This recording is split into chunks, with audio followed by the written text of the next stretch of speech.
Hello all. You are tuning in to the 95th episode of the Audible Woodbook. This is Nina welcoming you. Well, we have no dearth of festivities now. Now that southwestern monsoon rain is waning, or places where it gets the rain, now, as for example here in Tamil Nadu, we are gearing up to the wetness and slush of the northeastern monsoon. It is this little swing by the monsoon rains covering the whole of Indian subcontinent with either of the monsoon currents have been the lifeline for us. Of course, there are years of aberrations with no rain or too much rain, like some areas have experienced this year.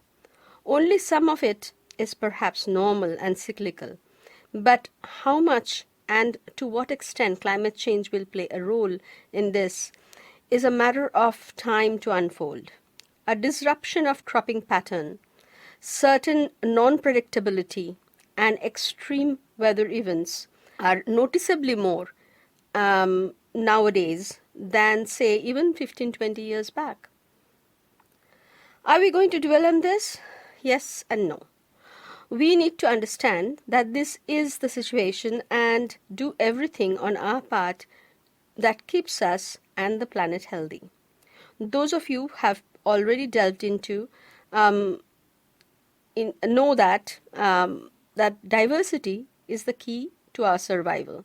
Diversity in anything, culture, language, knowledge, techniques, and definitely biodiverse food for ourselves with a more information-based diet rather than trend-based, and which can be accessible and affordable to us, but at the same time can be more equitable and accessible to all.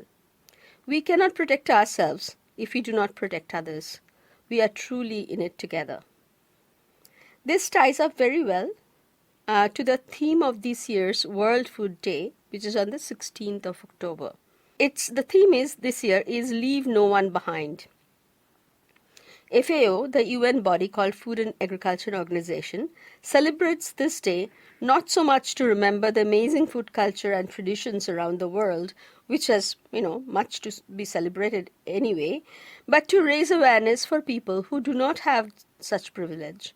Hunger and poverty are part of our lives still, and our collective global target of eradicating extreme poverty and hunger by the 2030 got a big hit in this post-pandemic and wartime supply chain disruption. 2022 finds us with an ongoing pandemic, conflict, a climate that won't stop warming, rising prices, and international tensions.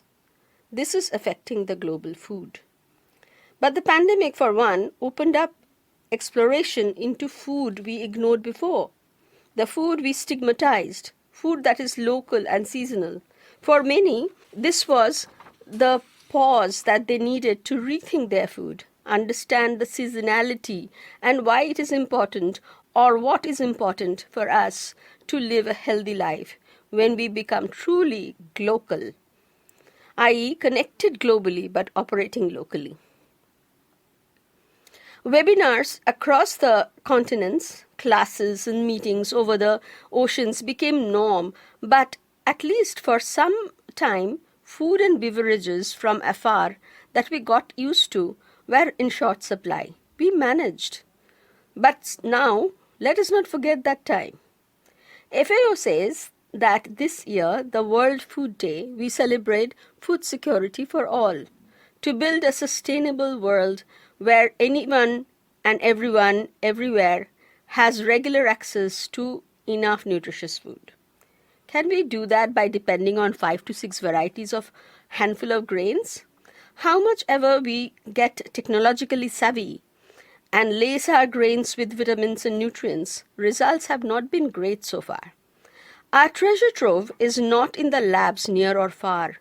Our treasure trove is in our backyard, where with the season some plants bow out, some check in, some get abandoned, whereas some hang on until a more favorable weather pattern emerges. The more we explore our own backyards, more connected we find ourselves with the rest of the world. See, for example, One of the lost grains of North America that I mentioned last week from the article that I had referred to is called pitseed goosefoot. The grain of this plant were eaten and even made into flour to make cooked and baked foods. There is an effort to revive and use this plant now.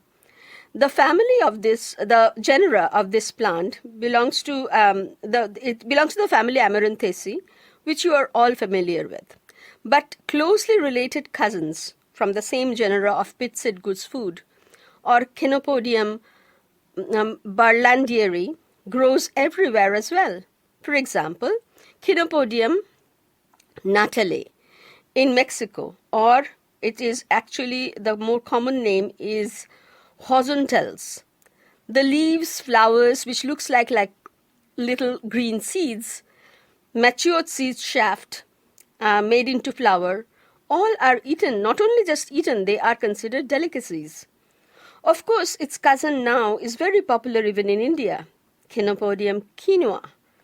This plant was grown in the cold and dry region of the Andean mountains for thousands of years. Recent commercialization and popularity of the crop has caused a lot of stress in that area where it was grown for so long.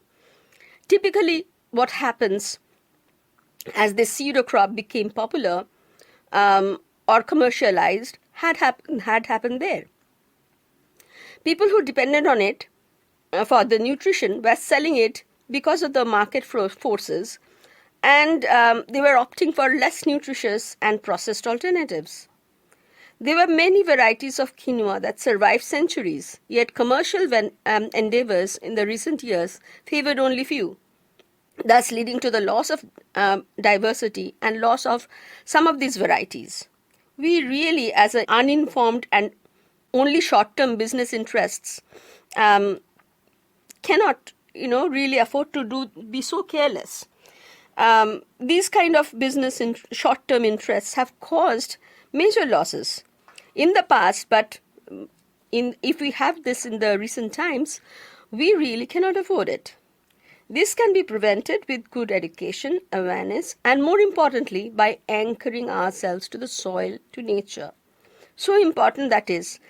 I feel that it is the first step that all of us grow something on our windowsills, balcony, terrace, or yard, and even collectively in the community spaces. More we grow, more we notice the wild weedy plants getting nurtured along with the plants we sow. The new ones coming up, and some attracting the butterflies, some attracting the bees, and some are more attractive to the birds. The more we connect ourselves, more we relate to the earth and its interactions with our body, more we will be healthy together. We need to question if quinoa imported from Peru is best option for us, or if olive oil farmed in Spain or Italy. Are there local alternatives for any of these? Certainly there is.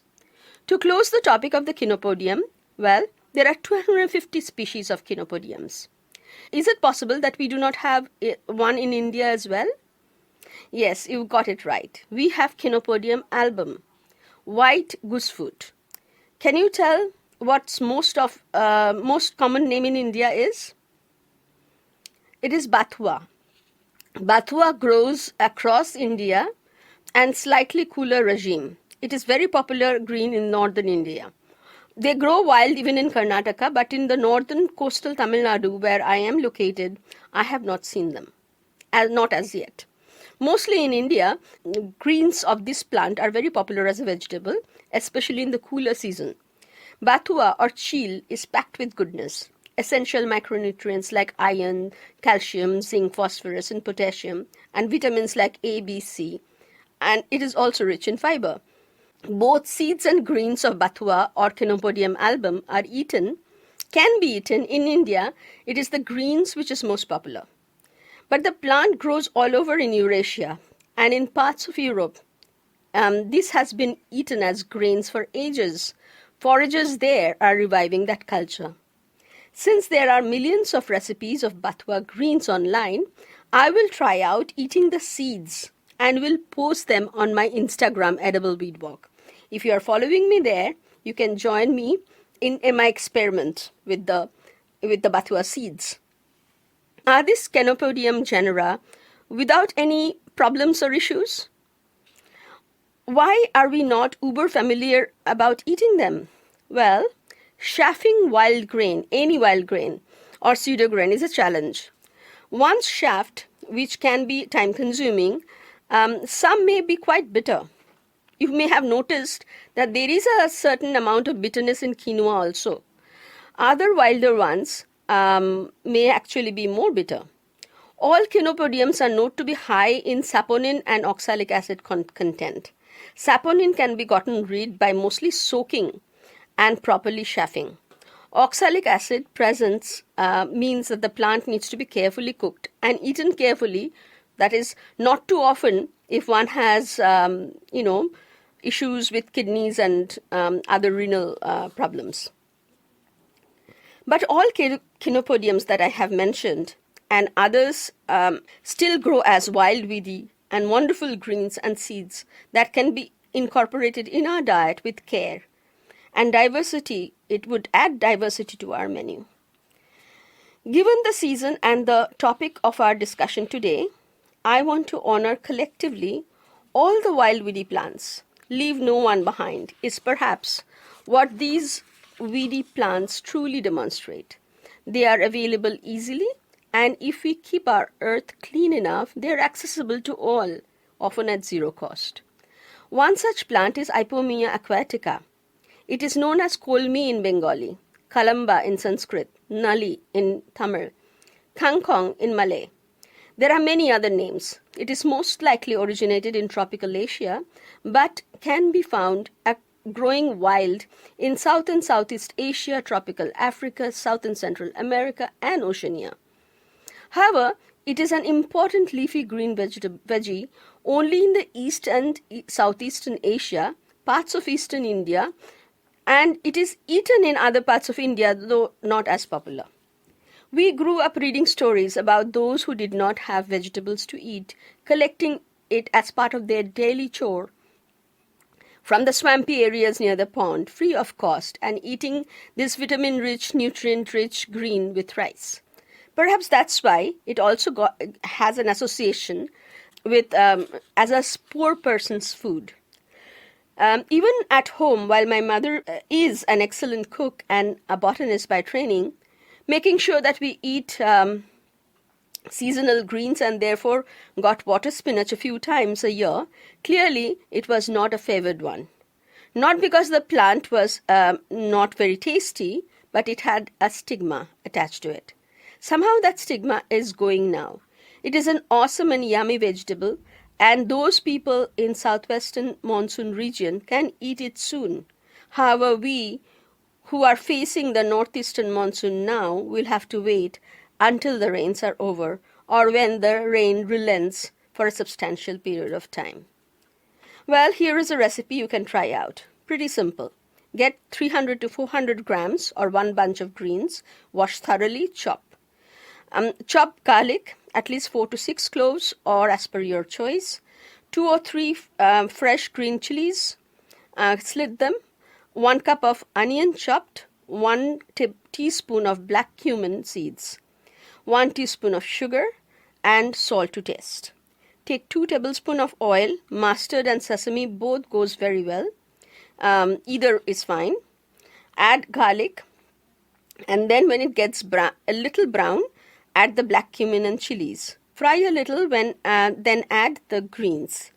Stir, cover, open, and stir and let it get cooked in the medium heat. That is, you'll cook it covered, but from time to time open and stir. Once the volume has gone down to almost cooked, then open the lid, add the sugar, and then finally the salt. You can add soy sauce as a change, and then if you are adding soy sauce and salt, add the salt last. For a non-vegetarian version, one adds 1 cup of shrimp marinated with curcumin along with the greens. I also like adding umami in the vegetarian version by adding dry mushrooms, rehydrated by soaking them in warm water and cutting them into small strips. If you're adding this, add it along with the greens. There you go, you have a simple stir-fry dish ready. This preparation itself ties us beyond our boundaries. Most likely, this style of stir-fry cooking came to the Bengali cuisine from the Chinese immigrants who came and settled in Kolkata generations back. Who knows? Try out the water spinach kangkong sometimes and let me know how you like it, or if you cook it differently, let us know. We would love to try. I see you next week. Until then, stay well and stay safe.